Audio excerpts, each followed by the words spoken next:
Boa noite a todos. Então, vamos iniciar mais um dia do módulo de atualização em hematologia da Sociedade Paranaense de Pediatria.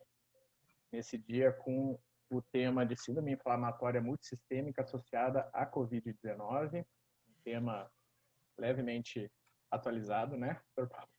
E eu tenho a honra de apresentar o Dr. Paulo, que aceitou o convite para falar nessa mesa. O Dr. Paulo possui graduação em medicina pela UFPR, é chefe da UTI pediátrica do Hospital Infantil Pequeno Príncipe, sócio da Associação de Medicina Intensiva Brasileira e membro do Departamento Científico de Medicina Intensiva da Sociedade Brasileira de Pediatria.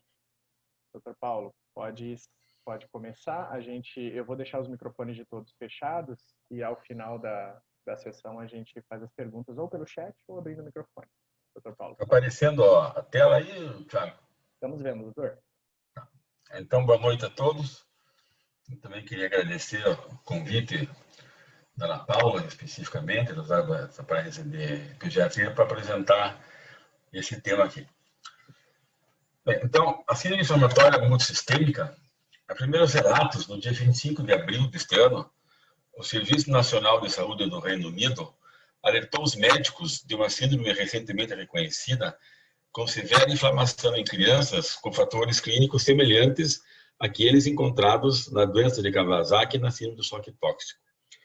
E essa nova síndrome era temporariamente associada ao Covid-19, com desenvolvimento de sintomas tipicamente 3 a 4 semanas após o aumento da incidência de Covid-19 localmente, então, no caso, na Inglaterra. Subsequentemente, houveram relatos de outros países, como a Europa, Estados Unidos, que identificaram casos semelhantes de crianças exibindo uma síndrome hiperinflamatória com envolvimento multissistêmico. Muitos pacientes tinham confirmação atual ou anterior do Covid-19, ou então teste sorológico. Então, esse foi o primeiro estudo que foi publicado em abril deste ano, com 8 pacientes no Reino Unido. Então, o que seria, então, a síndrome inflamatória multissistêmica? Ela é uma complicação associada à Covid-19 que aparece 1 a 4 semanas após a infecção. A patogênese não é totalmente clara, mas tem sobreposição características com a doença de Kawasaki, que é sugestiva de vasculite e uma provável etiologia autoimune. A reação inflamatória da chamada síndrome inflamatória multissistêmica pediátrica, ou alguns chamam de síndrome inflamatória multissistêmica relacionada ao COVID, ela difere da tempestade de citocinas da forma grave da Covid-19. Então, ela compartilha várias características com a doença de Kawasaki, mas também difere dessa condição com relação ao subconjunto de células, célula T, interleucina 17, 17A, e biomarcadores. Esses biomarcadores que são associados a danos arteriais em vários lugares. E também existem múltiplos anticorpos que podem estar envolvidos nessa patogênese. Eu achei interessante iniciar com essa notificação da Sociedade Brasileira de Pediatria sobre a doença, a síndrome inflamatória multissistêmica. Por quê? Porque ela dá toda a definição e como que seria a conduta diagnóstico diferencial.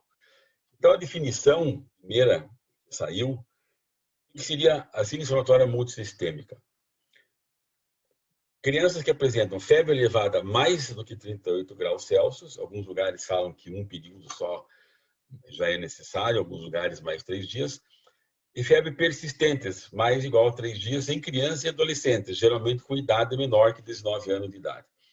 Além da febre, pelo menos 2 dos seguintes sinais dos sintomas: a conjuntivite não purulenta, ou lesão cutânea bilateral, ou sinais de inflamação mucocutânea, oral, nas mãos, nos pés, hipotensão arterial ou choque, e manifestações de disfunção miocárdica, como pericardite, valvulite ou anomalias coronarianas, incluindo achados do ecocardiograma ou elevação de troponina ou do peptídeo natriurético tipo B. Geralmente nessa síndrome, assim, a manifestação sistêmica mais temida realmente é a parte cardíaca.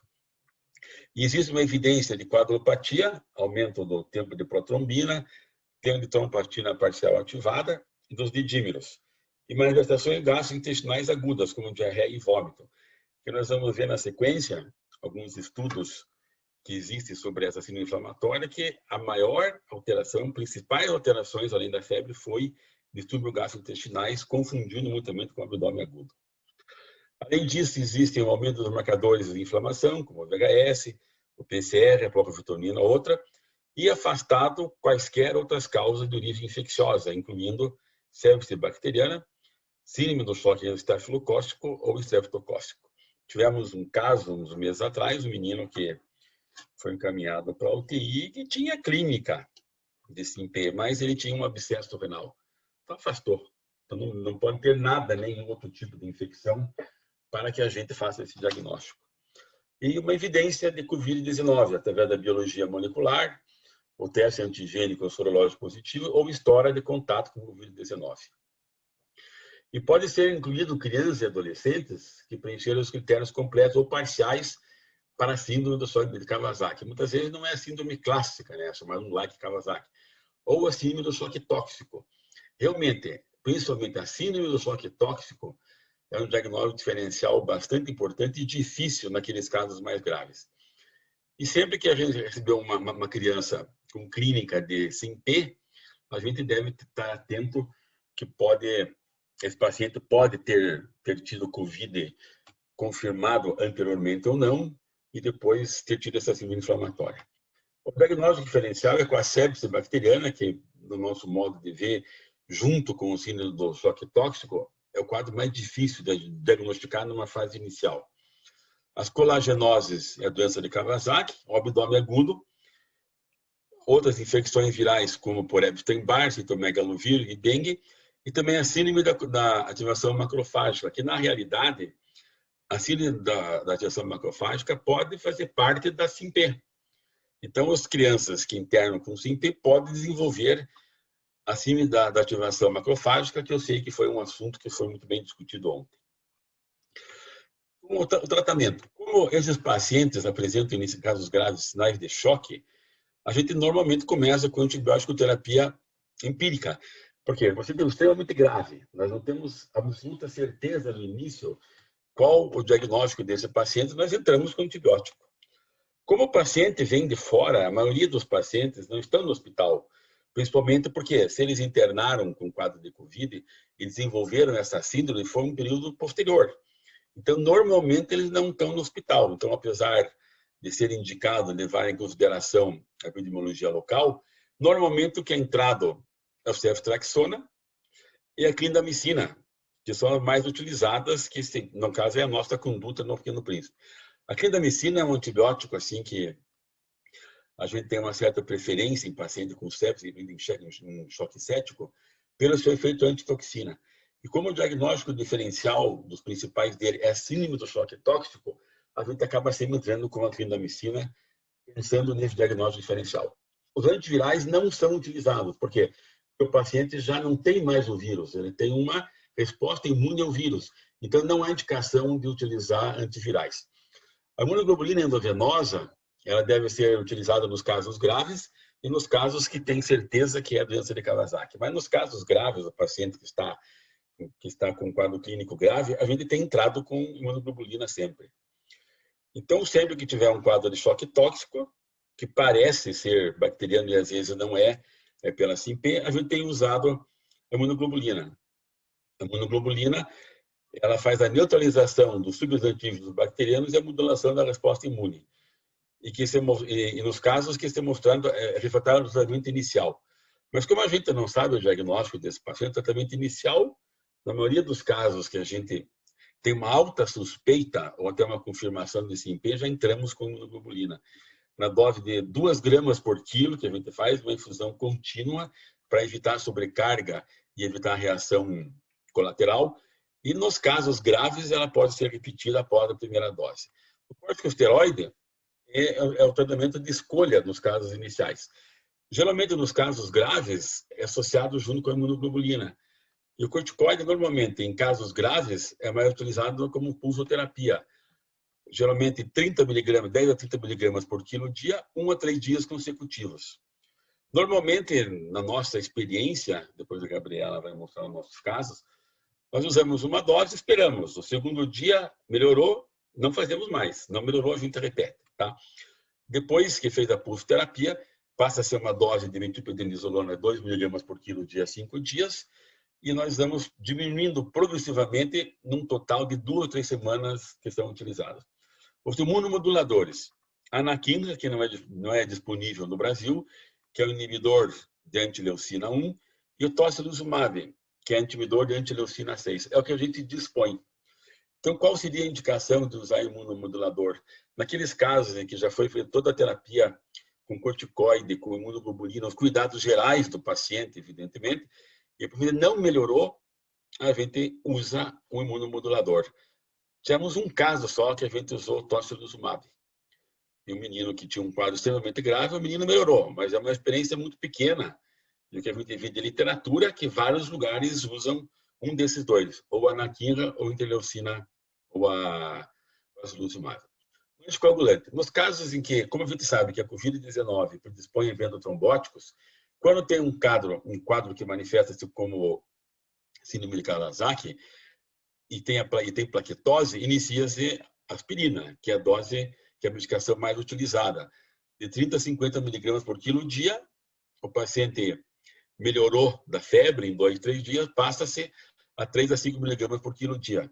E normalmente é mantida essa medicação até a normalização da contagem plaquetária e observando que pela eco não tem alteração coronariana, dura mais ou menos 4 semanas. Quando o paciente tem menos de 80 mil plaquetas, não se usa aspirina. E a enoxaparina, nesses casos, que tem aneurisma coronariano com score Z maior ou igual a 10, é mantida por tempo indefinido. Nos casos de SIMP, em que a gente não tenha clínica de Kawasaki, mas as crianças têm uma disfunção ventricular, uma fração de ejeção menor que 35%, e tem suspeita de quadro trombótico, a gente usa a enoxaparina.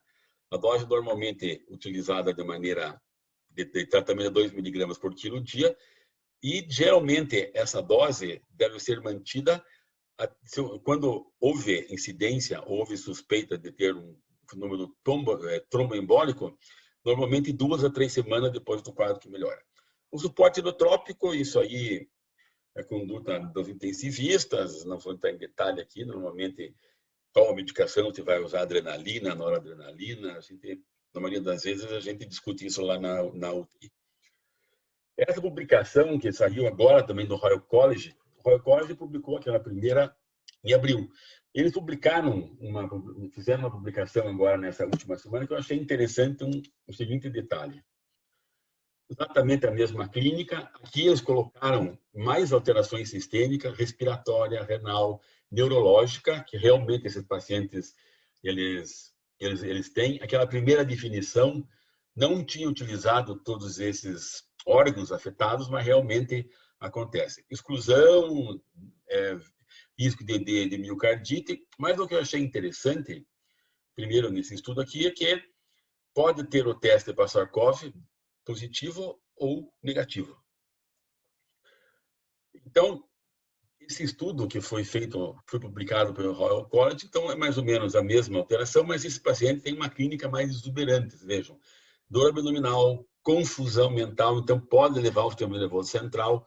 Muitas vezes os pacientes têm até descrição de meningite pelo coronavírus, confusão mental, conjuntivite, tosse, diarreia, cefaleia, linfadenopatia, alterações da membrana mucosa, edema do pescoço, racho cutâneo, sintomas respiratórios, dor de garganta, edema nas mãos e nos pés, síncope e vômito. Então, vocês vejam que é um quadro sistêmico.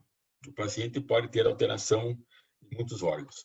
O laboratório, geralmente, são os mesmos, a publicação exatamente os mesmos que a gente colocou, e também avaliando de uma forma geral quais são os órgãos que são afetados, e lembrando que a dosagem das interleucinas é uma dosagem muito importante. Nós temos uma certa dificuldade em algumas ocasiões, mas a interleucina, principalmente a interleucina C, está muito envolvida naqueles marcadores que desencadeiam a síndrome inflamatória multissistêmica. Mas todos os outros exames que eles colocaram, dedímero, ferritina, albumina, a gente tem utilizado. Um dado muito importante que muitas vezes diferencia o paciente que tem um síndrome de choque tóxico na SIMP é o hemograma.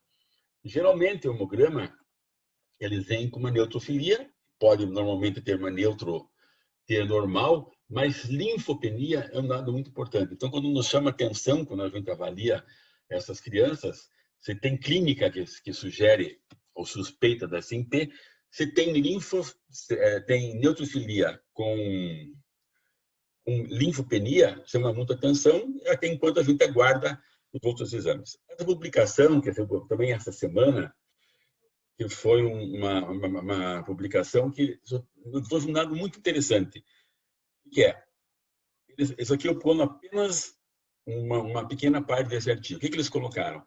Que aproximadamente 45% das crianças que têm o quadro têm um teste positivo para SARS-CoV-2.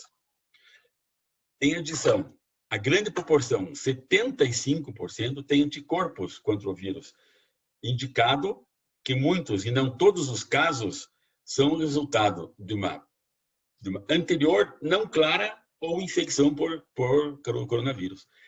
Então, muitas vezes, a gente pode ter um diagnóstico de SIMP e não confirmar que o paciente teve a SIMP. Um outro trabalho que eu vou mostrar já em seguida também mostra um trabalho que eles tiveram alta incidência de pacientes que diagnosticaram, trataram como SIMP, mas não confirmaram que ele teve o vírus, nem pelo PCR e nem pelo exame de antígeno. Esse foi o primeiro estudo, o maior estudo inicial sobre casos de SIMP, em 33 pacientes com síndrome respiratória multissistêmica, que foi publicado no grupo de Nova York. O que eles verificaram? A idade dos pacientes, média de 8,6 anos. Normalmente, para diferenciar a SIMP da doença de Kawasaki, a idade é muito importante, porque a doença de Kawasaki costuma pegar crianças menores, e a SIMP geralmente é crianças um pouco maiores. Não existe também, como no quadro agudo do coronavírus, não existe fator de risco, porque vocês vejam aqui, nesse caso aqui, 79% dos pacientes não tinham nenhum fator de risco. E obesidade, se a gente não notar aqui, teve apenas 3 pacientes que eram obesos. Então, vocês vejam, a gente não tem fator de risco como o paciente que tem a SIMP, que tem a coronavírus agudo. Então, por mais que o paciente rígido, que seja sem nenhuma comorbidade, teve um quadro de coronavírus ou um quadro assintomático, ele pode desenvolver a SIMP, independente de que ele tenha ou não fator de risco. Tá? Isso aqui, eu coloquei isso aqui em realce. Né? Os principais sintomas, isso aqui eu achei bastante interessante, vejam, 97% tinha um quadro gastrointestinal. Então, o que confunde muito com a síndrome inflamatória é a quadro intestinal. Um diagnóstico muito importante é abdômen agudo. Nós já vimos crianças que foram para cirurgia por abdômen agudo e não era. Estavam fazendo a SIMP. Hoje, como esse quadro está mais estudado, um pouco mais conhecido, a gente sempre tem dúvida quando chega um paciente com dor abdominal e suspeita que seja um abdômen agudo. Mas a gente tem que lembrar que uma das principais manifestações, se não for a mais comum, é a alteração gastrointestinal. O quadro de choque, eles tiveram bastante pacientes que precisaram de droga vasoativa, tiveram quadros de Kawasaki com choque associado, então foram pacientes que ficaram bastante tempo internados. O tempo que eles ficaram internados foi 4 dias. Então, você nota aqui, foi um período curto.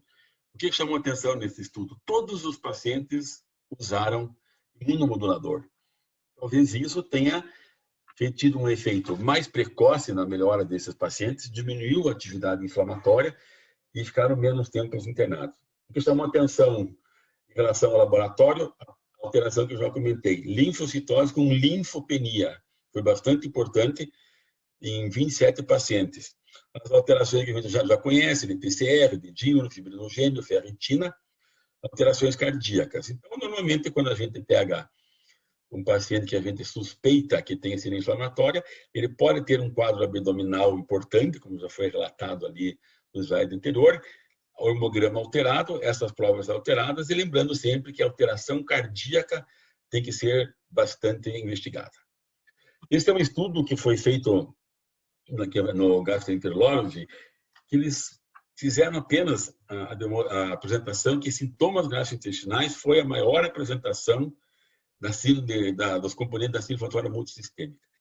Observaram 44 pacientes com diagnóstico de MIC, SIMP, tiveram Covid positivo. Sintomas gastrointestinais em 84,1% dos pacientes. Foi só menos do que a febre. Rastro cutâneo, 70,5 pacientes. Um apenas foi entubado. Apenas 11 deles, 25%, precisaram de oxigênio. E 95,% dos pacientes, 7 dias antes da internação, apresentaram sintomas leves, que simulavam gastroenterite viral, como náuseas, vômitos e diarreia, e não tinha alteração no exame de fezes. Todos eles tinham todas as atividades inflamatórias elevadas, como a gente já viu ali em todas as definições, e transaminase elevada. Em relação à imagem, todos foram investigar abdômen agudo. 34 fizeram exame de imagem abdominal. 2 apresentavam adenite mesentérica. 6 com alteração da vesícula biliar. 6 com ascite. E 3 apenas com imagens normais. Em 3 pacientes, a ultrassom e a ressonância magnética mostraram parede intestinal espaçada com elevada inflamação intestinal. Destes, um paciente teve dor em quadrante inferior direito, febre e rache, e a ressonância magnética mostrou severo espessamento concêntrico da parede, edema e muito realce do segmento curto de íleo terminal, com extensivo edema gorduroso mesentérico e também visto engrossamento da parede do colo sigmoide. Então, faz uma inflamação intestinal difusa, confundo muito com o abdômen agudo. Nenhum paciente foi a óbito, vocês viram que o tempo de internamento deles foi pequeno, e aí ressaltaram que a maioria dos pacientes, 84%, tiveram sintomas gastrointestinais que mimetizaram infecção gastrointestinal e doença inflamatória. Então, é um dado de clínica muito importante, alteração gastrointestinal. Esse é um estudo que eu acho muito bacana, porque ele faz uma revisão da apresentação clínica, da patogênese e proposta de manejo da SIMP.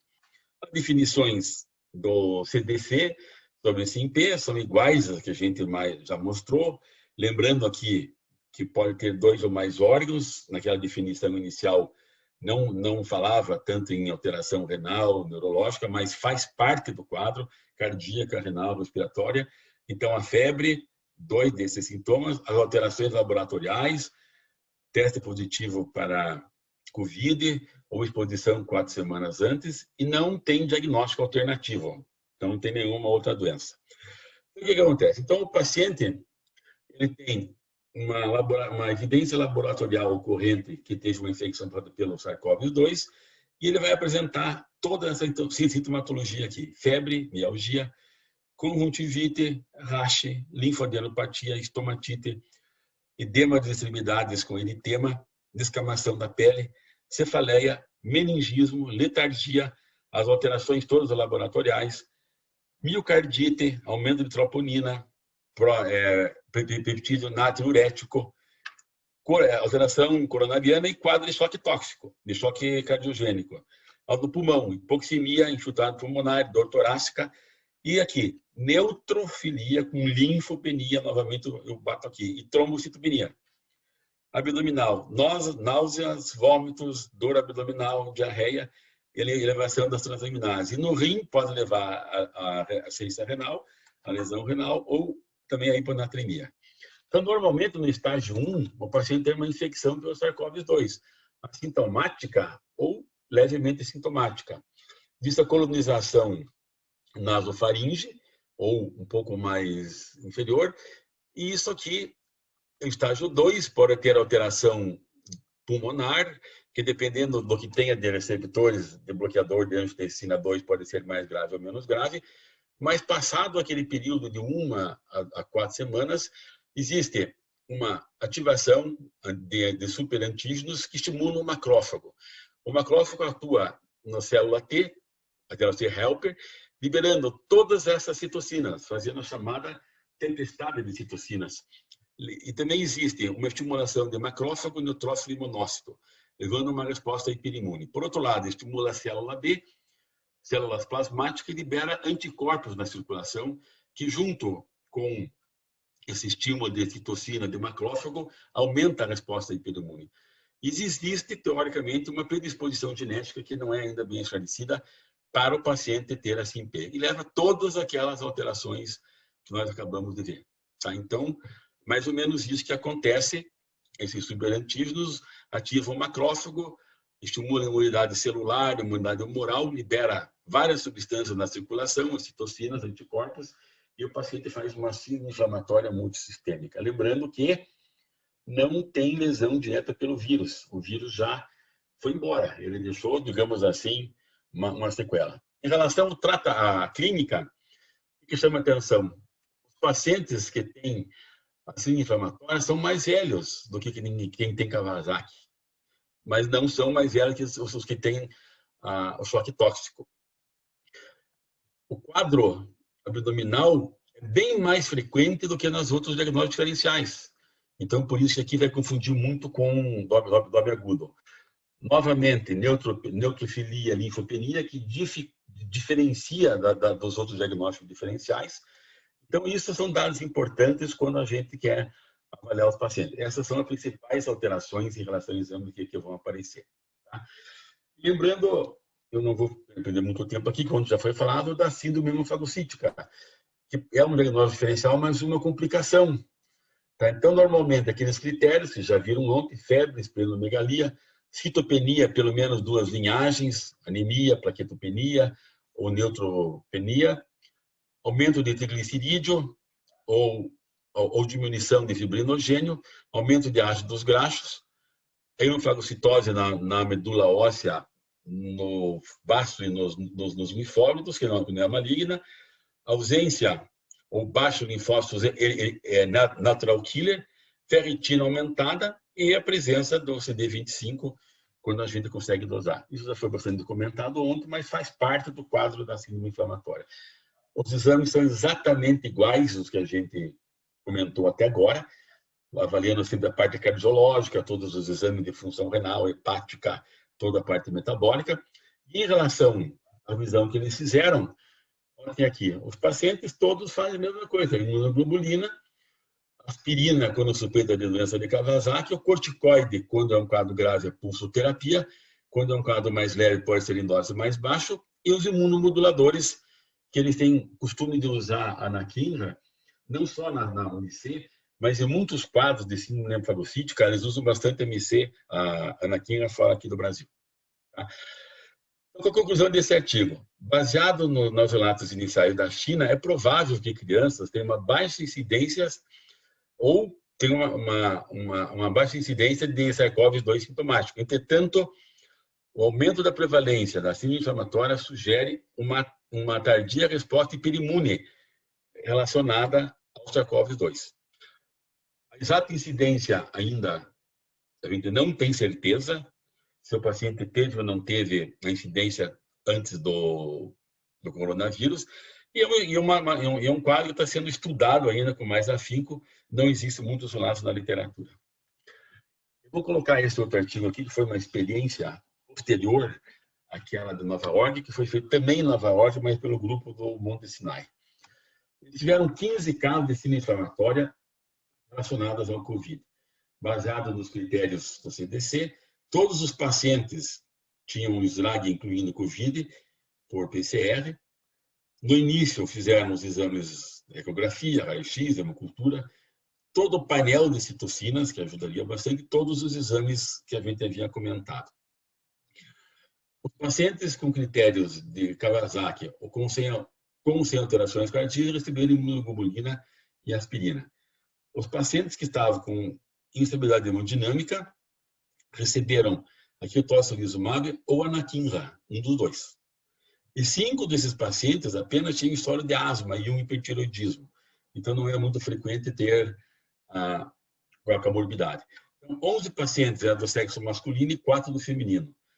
4 pacientes tiveram febre e 4 alterações respiratórias 4 semanas antes do internamento. Então, provavelmente tiveram o coronavírus. 2 tinham previamente confirmado o Covid. 3 tiveram contato com familiares positivos. Todos tiveram febre.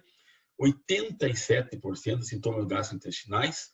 3 com tosse de espineia e 2 com dor torácica. Então, vocês vejam, o quadro intestinal é bem mais frequente que o quadro respiratório.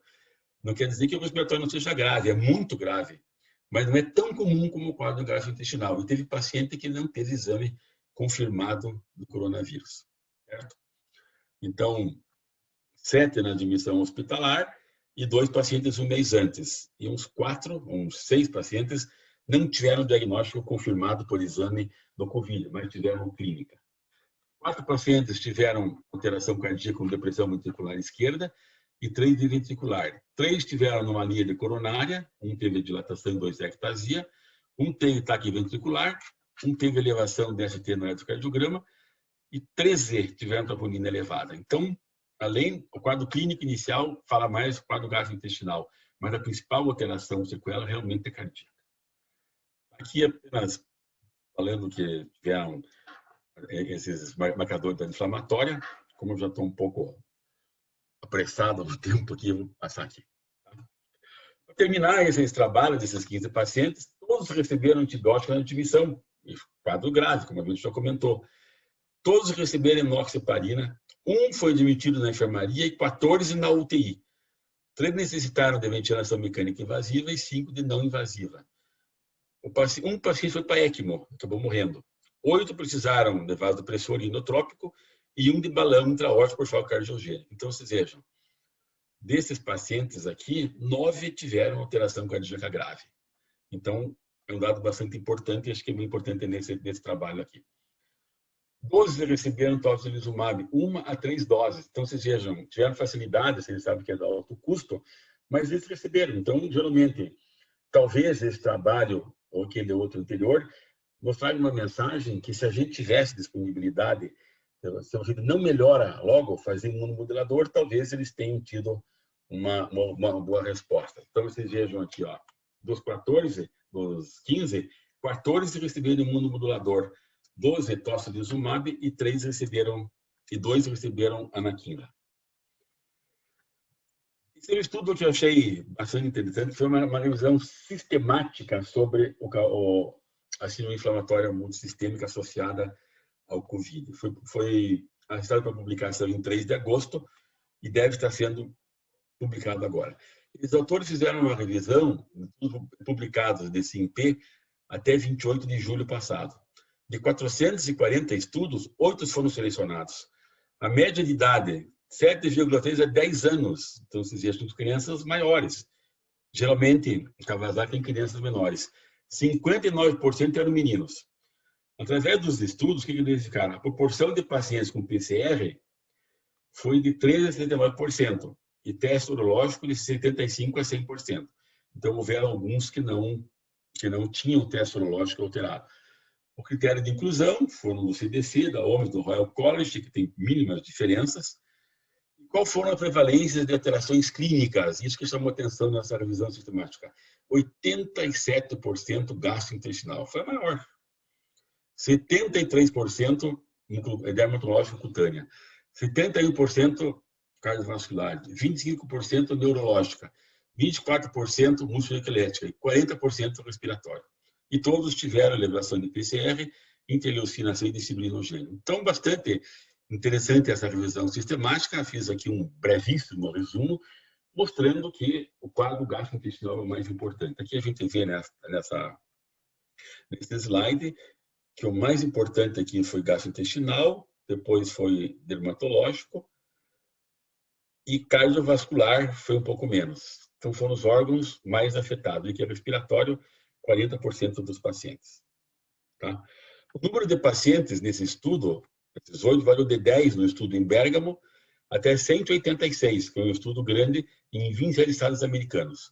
75% receberam imunoglobulina, 53% corticoide, 53% vasopressores, 20% imunomoduladores, 25% foram intubados e 10% foram para ECMO. Então, eles têm conduta, assim, um pouco bem mais avançada do que a nossa aqui. E a mortalidade foi apenas de 2% em 3 estudos. Então, aqui, voltando aqui, o que foi mais utilizado, aqui é um resumo do que eu havia falado. Eu tenho pouca coisa para mostrar, mas eu um pouquinho vai ter tempo só. A Ana Paula me permitiu, Ana Paula, agora eu vou abusar um pouquinho. Eu achei bastante interessante esse estudo aqui, que saiu publicado, foi aceito para publicação em outubro, nem sei se foi publicado ainda, que é um estudo que discrimina os casos de síndrome inflamatória requerendo tratamento, de condições febris em pacientes que chegam no hospital. Então, é muito importante, quando a gente tem um paciente febril, será que ele tem síndrome inflamatória ou alguma outra doença? Então, qual foi o objetivo desse estudo? Examinar esses pacientes com síndrome inflamatória, apresentando critérios bem definidos, diferem de outros pacientes com quadro febris, para não ou superdiagnosticar SINP. Estamos com um caso lá, que não sei se vai ser apresentado aqui, que o diagnóstico realmente não foi fácil. Primeiro achávamos que não era, depois achávamos que era, achávamos que talvez não fosse, mas no final das contas é. Mas é um diagnóstico difícil, então tem que tomar cuidado para não deixar passar ou exagerar no diagnóstico. Então, eles identificaram 44 pacientes com síndrome inflamatória entre 16 de abril e 10 de junho. Média de idade que foi um pouco menor, 64 meses, 5 anos. Durante esse período, 181 pacientes foram avaliados com quadro febris.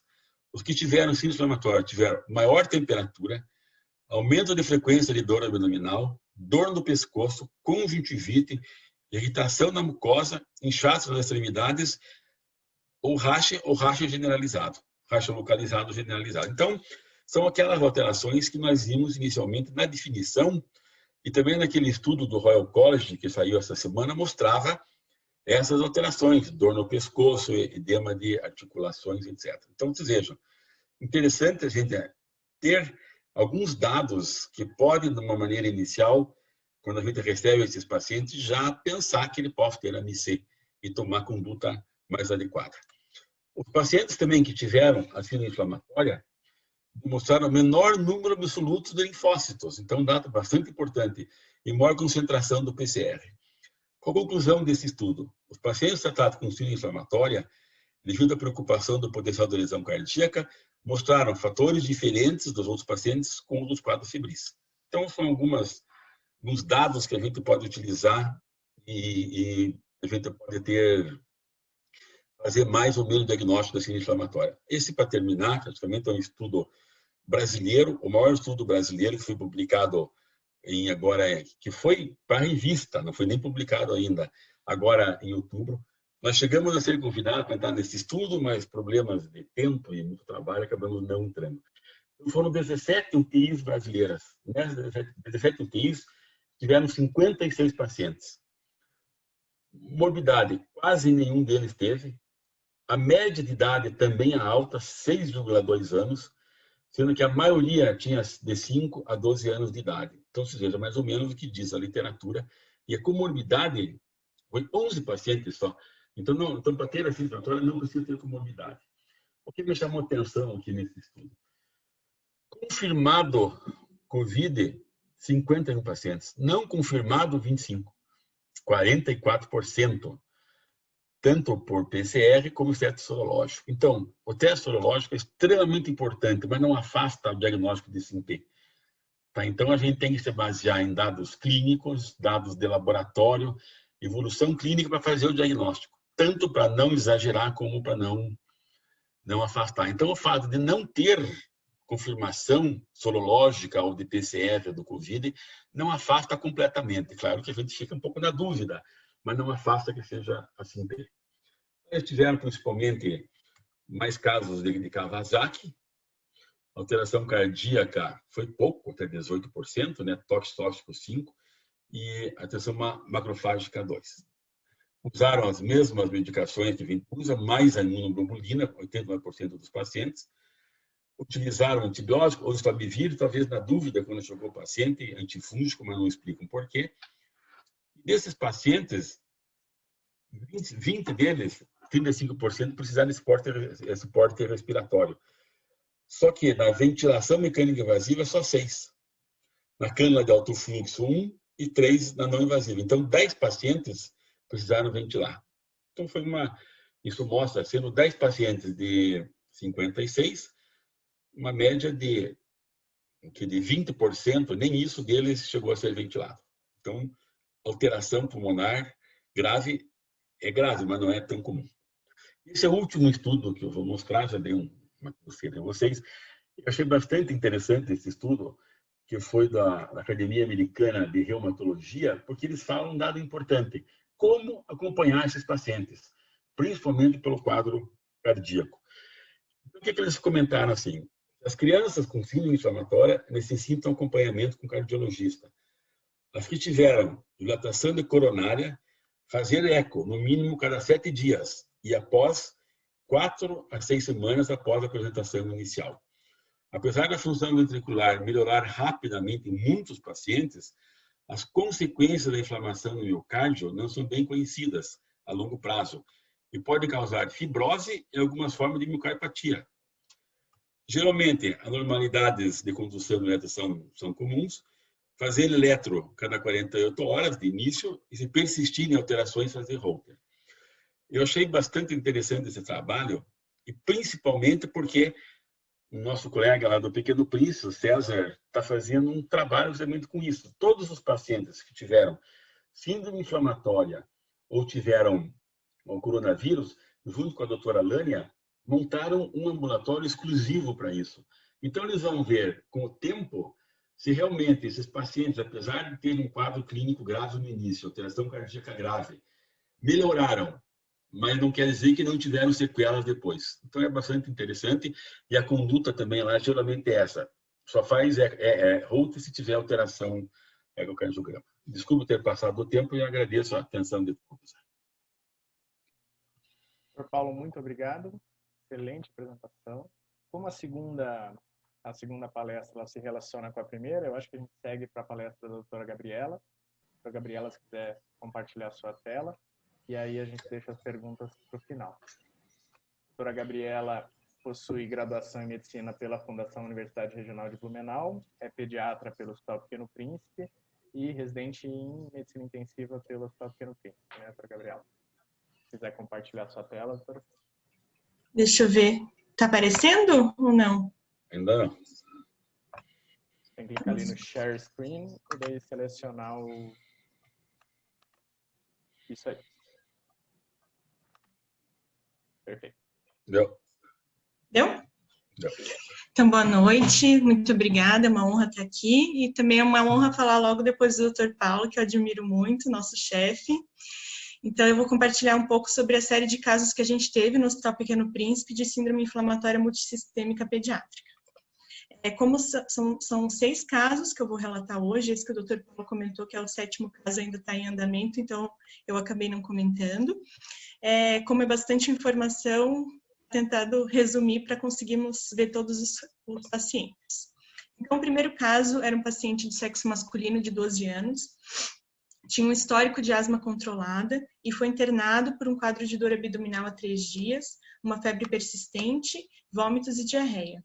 O exame físico tinha Bloomberg positivo, foi feito o diagnóstico, a hipótese diagnóstica de apendicite aguda e foi submetida à apendicectomia. Na evolução, no 3º pós-operatório, ele foi encaminhado à UTI pediátrica pela hipótese de sepse, porque ele estava apresentando pior da dor abdominal na fossa ilíaca direita, persistia com febre alta, além de estar apresentando mialgia difusa e sonolência. Ao exame físico, ele tinha uma hiperemia conjuntival, um racho cutâneo eritematoso e edema. Aqui algumas fotos das lesões de pele que ele apresentava, aqui algumas bem circunscritas. E dos exames complementares, ele apresentava um dedímero, uma interleucina 6, as proteínas de fase aguda e a troponina elevadas, além de hipoguminemia. Ele foi realizado eletrocardiograma que mostrou bradicardia sinusal e QT longo. Foi realizado um ecocardiograma que era normal, bem como um raio-x de tórax. A ecografia de abdômen mostrou apenas um pequeno derrame pleural bilateral, sendo excluída alguma complicação supurativa da apendicectomia. E, por fim, o anátomo patológico do apêndice mostrou uma hiperplasia linfóide e uma perapendicite aguda focal. A sorologia para o SARS-CoV-2 foi IgM não reagente e IgG reagente. Ele foi tratado com imunoglobulina endovenosa 2 gramas por quilo e foi iniciado ácido acetilsalicílico. Teve uma boa evolução clínica e está seguindo ambulatorialmente nesse ambulatório que o Dr. Paulo comentou da cardiologia e também com a nossa reumatologia. O segundo caso é uma menina de 13 anos. Então, reforçando, né, o que o Dr. Paulo também falou, que são pacientes um pouco mais velhos. Ela era previamente rígida, mas tinha uma história de ter tido Covid há 1 mês, da data do internamento. Ela tinha uma história da doença atual de febre e dor abdominal com 4 dias de evolução. O exame físico também apresentava descompressão brusca positiva, sendo feita a hipótese diagnóstica de apendicite aguda e foi submetida à apendicectomia. No primeiro PO, ela manteve uma dor abdominal importante, além de vômitos, diarreia, evoluiu com desconforto respiratório, necessidade de oxigenoterapia e uma hipotensão, sendo encaminhada à UTI pediátrica. Ao exame físico na UTI, ela apresentava também um racho cutâneo, uma hiperemia conjuntival e rigidez de nuca. Os exames laboratoriais de entrada mostravam dedímero e proteínas de fase aguda elevados, além de plaquetopenia, coagulopatia, troponina elevada, ureia e creatinina elevadas e hipobuminemia. A sorologia para SARS-CoV-2 foi IgG reagente e IgM não reagente. Para ver, ela teve sintomas respiratórios bem importantes, para a gente ver a evolução do raio-x. Esse era o raio-x na admissão do hospital e esse era o raio-x de admissão na UTI. Dos outros exames complementares, ela tinha uma toma de abdômen que foi realizada também para excluir alguma complicação infecciosa supurativa, que veio sem alterações, e foi realizada também uma toma de tórax, que mostrou aumento do calibre do tronco pulmonar e das artérias pulmonares, além de opacidades em vidro fosco, atelectasia de segmentos posteriores dos lobos inferiores e também sugestivo de edema pulmonar. Ela fez um ecocardiograma na vigência já de drogas vasoativas, que mostrou então a função de sístole diastólica biventricular adequada, porém já mostrou uma dilatação da origem das coronárias. A ecografia abdominal dela mostrava um aumento de ecogenicidade dos planos adiposos na fossa ilíaca direita, provavelmente relacionado apenas à manipulação cirúrgica, e o anatomo patológico do apêndice mostrou hiperplasia linfóide e congestão vascular serosa. Essa paciente, então, diante daquele raio-x, evoluiu com uma clínica de insuficiência respiratória e foi entubada, e pela hipótese de SIMP foi iniciada a infusão de imunoglobulina 2 gramas por quilo. Evoluiu de maneira muito rápida. No segundo dia, ela apresentou piora clínica importante, choque, necessidade de drogas vasoativas em altas doses. Ela estava em uso de adrenalina, noradrenalina e idobutamina em altas doses. Foi indicada uma terapia de substituição renal por uma sobrecarga hídrica, mas ela tinha uma hipotensão tão severa que ela não conseguiu entrar na prisma. Foi iniciado também nesse contexto uma pulsoterapia com metilprednisolona, mas ela teve uma evolução clínica muito rápida. Então, fez um cenário com uma acidose, um pH de 7,14, lactato de 5,5, plaquetopenia, coagulopatia e insuficiência renal. Eu vou mostrar a evolução do eletrocardiograma da paciente ao longo do dia para a gente poder entender como o coração dela mostrou a velocidade do que estava acontecendo. Então, meio-dia, a gente realizou esse eletrocardiograma que mostrava que todos os QRS eram antecedidos pela onda P e que tinha uma duração normal de 80 milissegundos. E apenas uma alteração difusa de repolarização como laudo desse eletrocardiograma. Às 4h20 da tarde, ela começou com uma taquicardia. Aqui a gente já não consegue identificar a onda P. O QRS largou um pouco, uma duração de 100 milissegundos. Ela começa a mostrar, então, distúrbio de condução intraventricular e uma alteração difusa da repolarização. Foi realizada a adenosina. Na adenosina, a gente vê que ainda não aparece onda P, há uma lentificação da condução, mas sem onda P. O QRS alarga ainda mais, chegando a 160 milissegundos. E, por fim, cerca de 18 horas, ela evolui com um ritmo que é considerado um ritmo idioventricular acelerado, associado a um bloqueio de ramo esquerdo, com QRS bem alargado, em ausência de onda P, sendo considerado esse ritmo um ritmo pré-parada. Evoluiu em temporada cardiorrespiratória, não foi responsiva às medidas de ressuscitação cardiopulmonar e evoluiu com óbito. Foi muito, muito rápido, foi cerca de 36 horas após a admissão na UTI. O terceiro caso é um paciente masculino de 14 anos, previamente ígido, que interna com a mesma história: febre, dor abdominal, vômitos, diarreia e racho cutâneo. Ele tinha uma história de um PCR para COVID 4 dias antes da admissão positiva e ele não relatava sintomas respiratórios. No pronto atendimento, foi feita a hipótese diagnóstica de choque séptico de foco abdominal, sendo realizada expansão volêmica, antibiótico terapia. Eles precisaram iniciar a adrenalina contínua ainda no pronto atendimento. Esse era o raio-x do paciente de admissão. Nos exames complementares, mostrava um dedímero, uma ferritina e troponina aumentadas, hipobuminemia e PCR aumentado. Ele precisou iniciar com drogas vasoativas, ecocardiograma realizado na vigência do uso de drogas também mostrou função normal. Ele mostrou uma troponina elevada e um QT prolongado no eletrocardiograma. A suspeita inicial era, então, de um choque séptico de foco abdominal, mas a ecografia abdominal era normal, e a ecografia de tórax mostrava pequena quantidade de líquido no espaço pleural esquerdo, na base, e consolidação e atelectasia basal à direita. Foi realizada uma tomo de tórax, que mostrava um derrame pleural simples bilateral, opacidades atelectásicas e opacidades em vidro fosco. Diante da hipótese de SIMP, foi iniciado imunoglobulina 2 gramas por quilo. Ele também recebeu AS e enoxaparina profilática.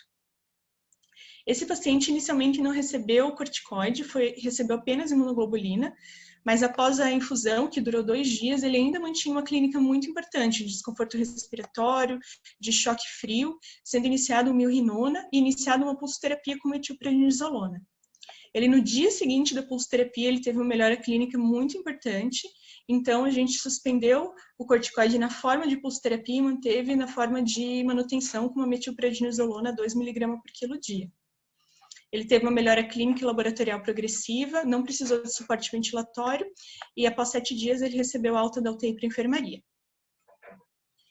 O quarto caso é uma paciente de 10 anos, previamente rígida, que tinha uma história de febre, dor abdominal há 5 dias, associado a racha 3 dias e sem sintomas respiratórios, evoluiu com apatia e sonolência. Os exames de admissão mostravam um hemograma com granulações tóxicas, plaquetopenia, um PCR elevado, além de elevação da ureia e da creatinina. Foi iniciada antibiótico terapia empírica e encaminhada à UTI pediátrica por uma hipotensão refratária a volume. Esse era o raio-x da paciente de admissão. Os exames complementares mostravam uma dosagem de ferritina, procalcitonina, dedímero e troponina elevados. Foi realizada uma tomografia de abdômen também por essa clínica abdominal exuberante, que revelou um edema periportal, uma hipocaptação renal bilateral com múltiplas pequenas imagens hipodensas paraquimatoses esparsas e moderada CIT. Essas imagens foram discutidas com a radiologia, com a cirurgia pediátrica e com a radiointervenção.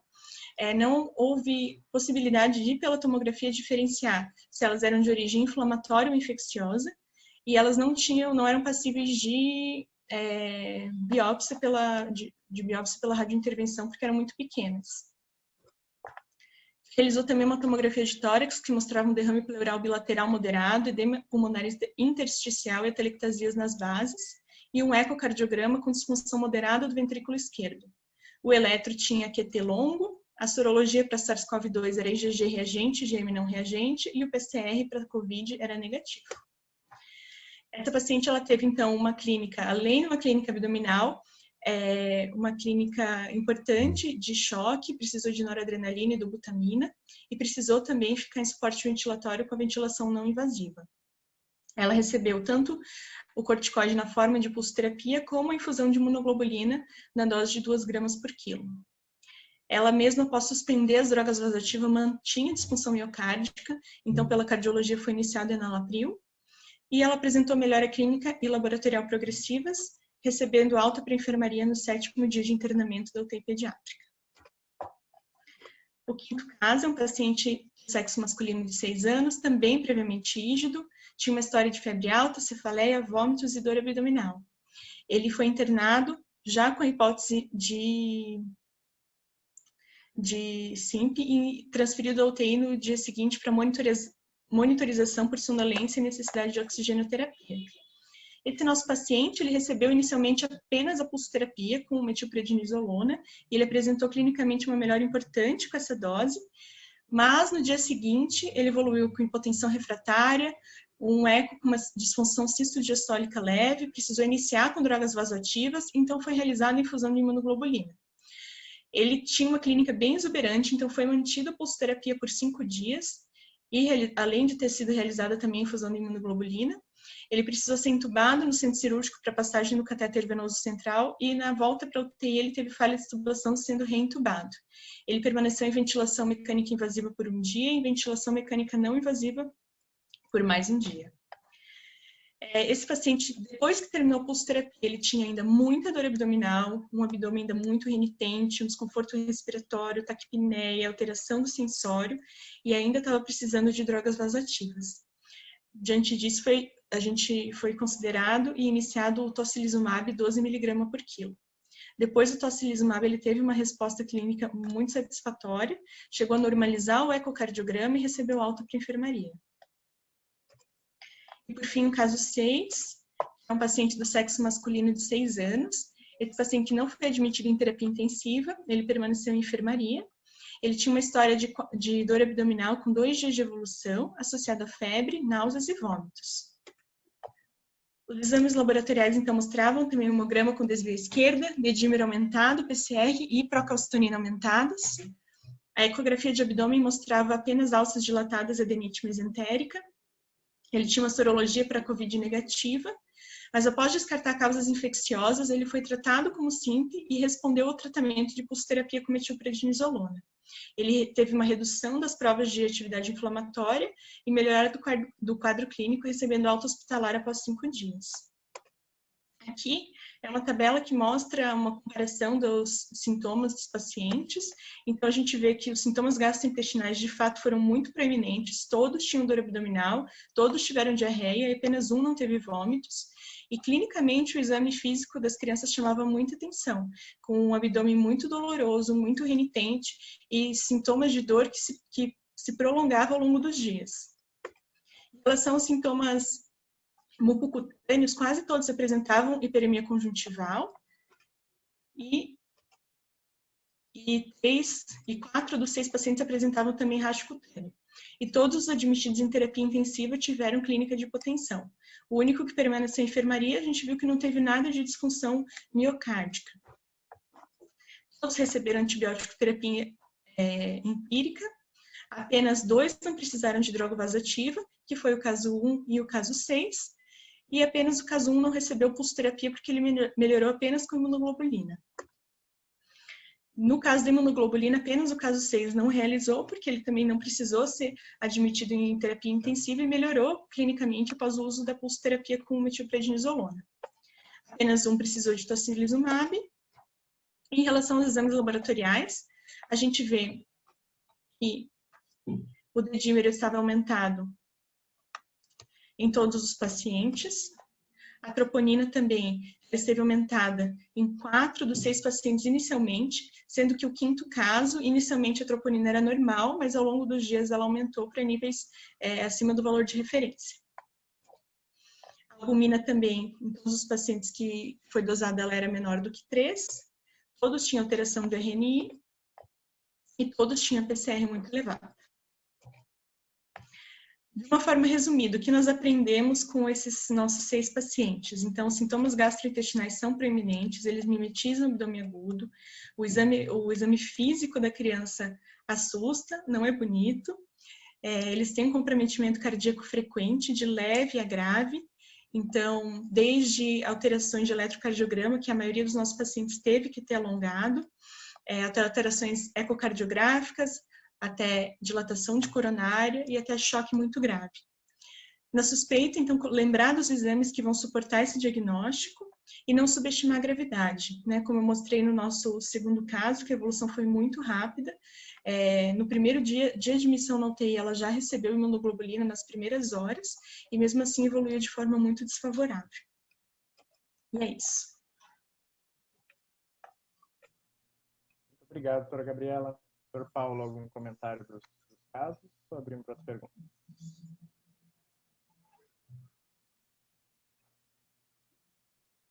Doutor Paulo, deixa eu abrir seu microfone.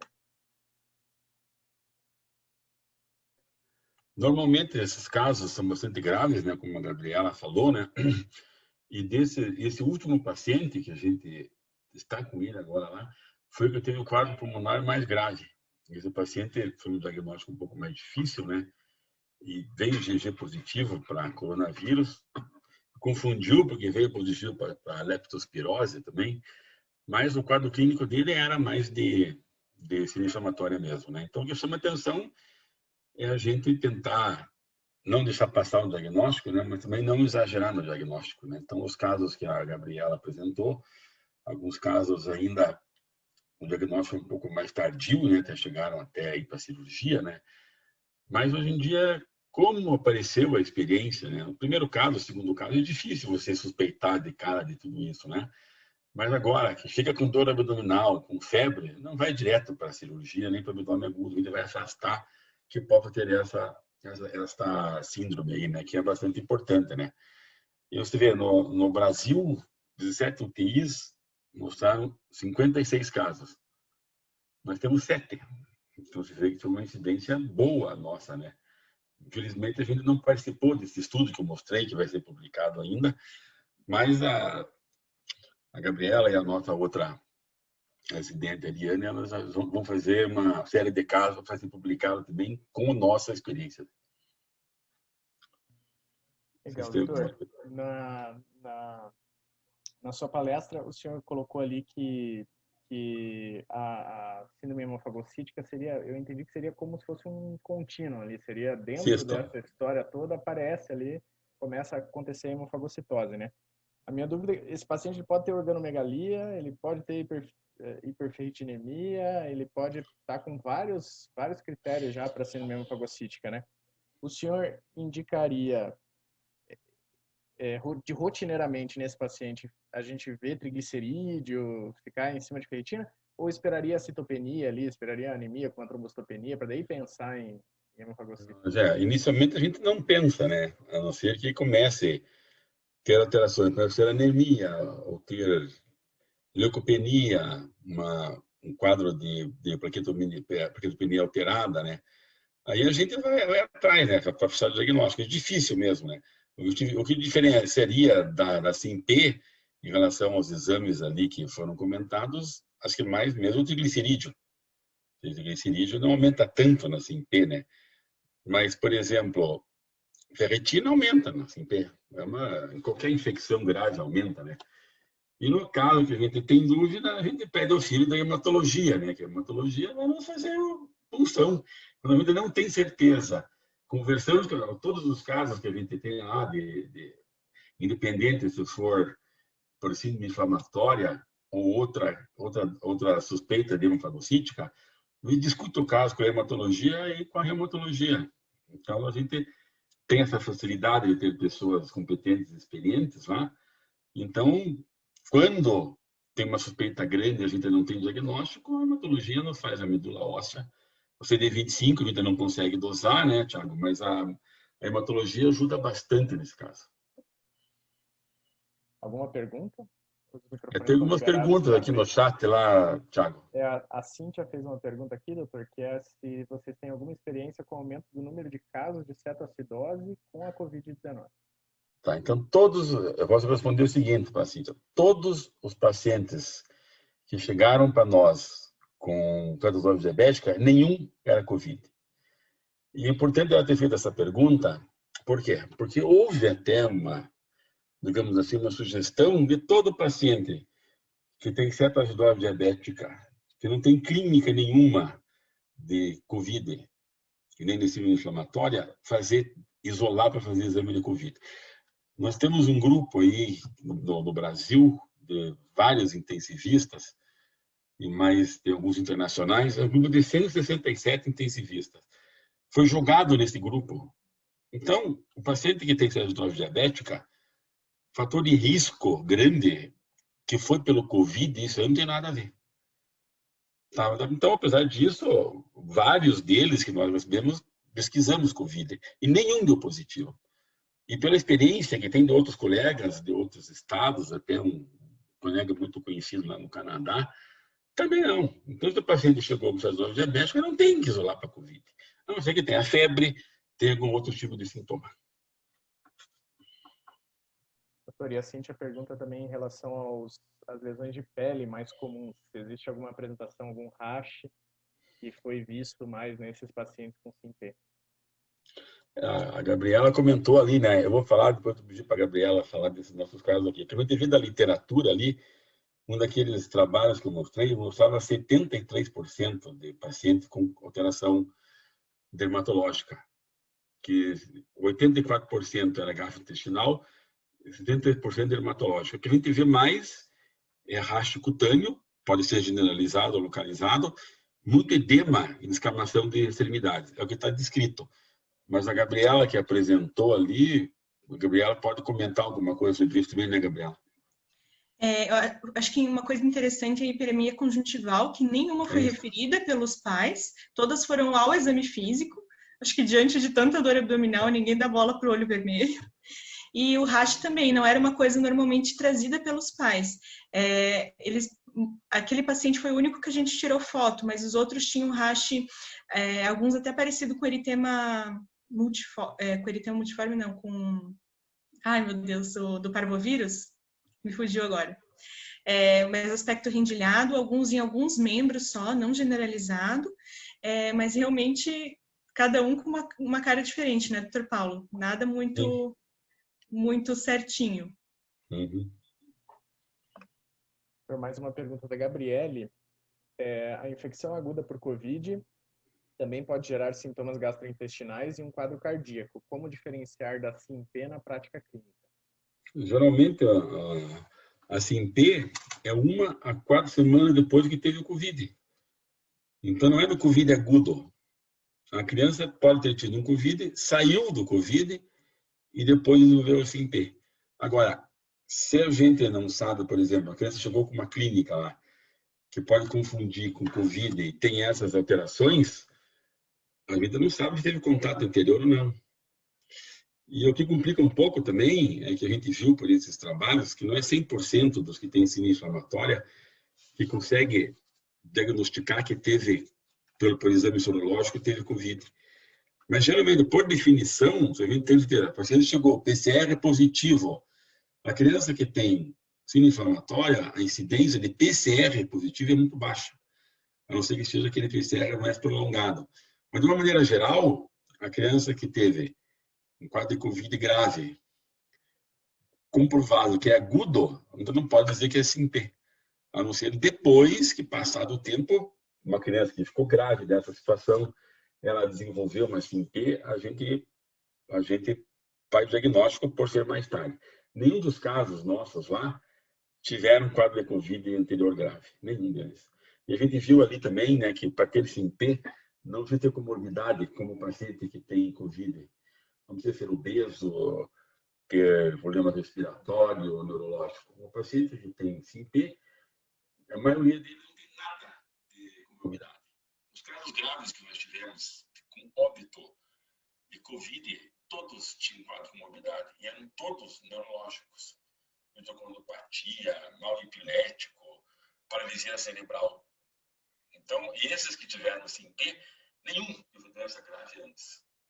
E pela literatura ali que a gente vê, a maioria também nos artigos ali que eu comentei, o quadro anterior não foi tão grave como foi a síndrome inflamatória.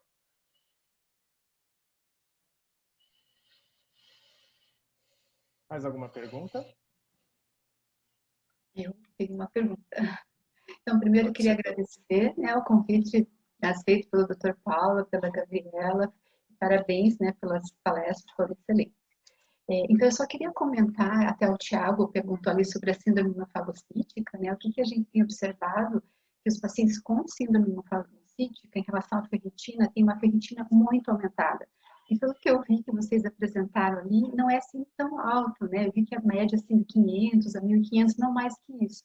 Então, acho que seria um bom parâmetro para esses pacientes, assim, coletar seriadamente, pelo menos cada 48 horas, ou de preferência diariamente, porque os pacientes com síndrome hemofagocítica geralmente têm níveis muito mais elevados, principalmente aqueles que têm a forma bastante grave. Eu já vi paciente com 30 mil, 50 mil de ferritina, né? Então, acho que isso poderia, talvez, ajudar nesses pacientes que ficarem em dúvida. Mas eu tenho uma pergunta em relação aos pacientes que têm um quadro neurológico. Eu sei que às vezes é difícil até você diferenciar o paciente muito grave, que está em choque, e ter um quadro neurológico associado por essa gravidade. Mas eu queria saber, assim, esses pacientes, tem, assim, indicação de, se você imagina que eles estejam fazendo um quadro neurológico pelo vírus, ou, enfim, se tem como saber, se teria algum exame, por exemplo, líquor ou ressonância, que teria indicação desses pacientes ou não?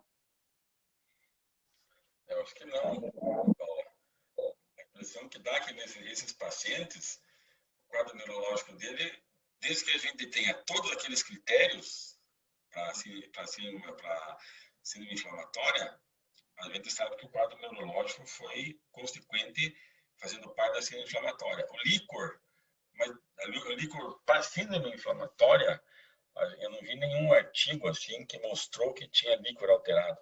Já no COVID agudo, sim, né? Tem como faz meningite.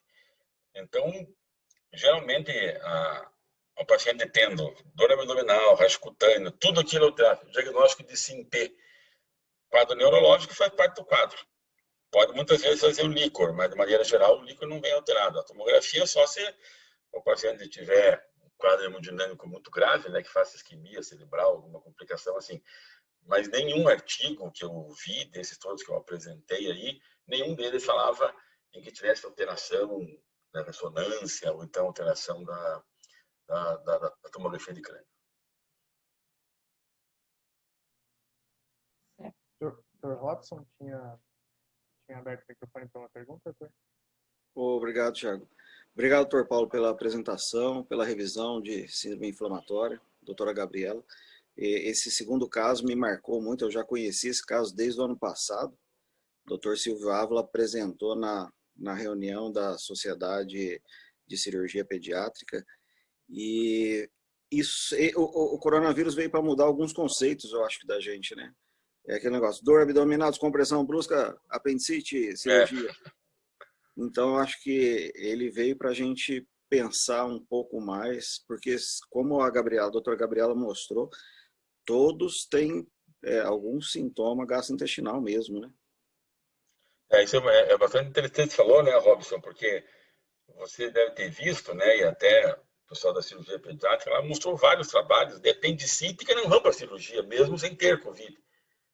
Paciente que tem estudo mostrando, tentando fazer tratamento conservador de apendicite. Então, diante disso tudo, né, e como esse caso aí teve essa evolução ruim, isso, infelizmente, esse quadro ajudou a gente a pensar diferente, né? Sem dúvida nenhuma, né? Muito obrigado. Mais alguma pergunta? Então, doutor Paulo, doutora Gabriela, muito obrigado. Excelentes apresentações. Creio que todo mundo aprendeu um pouco ou muito, né? E tomara logo a gente possa ver menos essas síndromes pós-Covid, né? Muito obrigado a todos. Alguém perguntou ali em relação aos vídeos das palestras. Eu respondi ali no chat que a SPP vai disponibilizar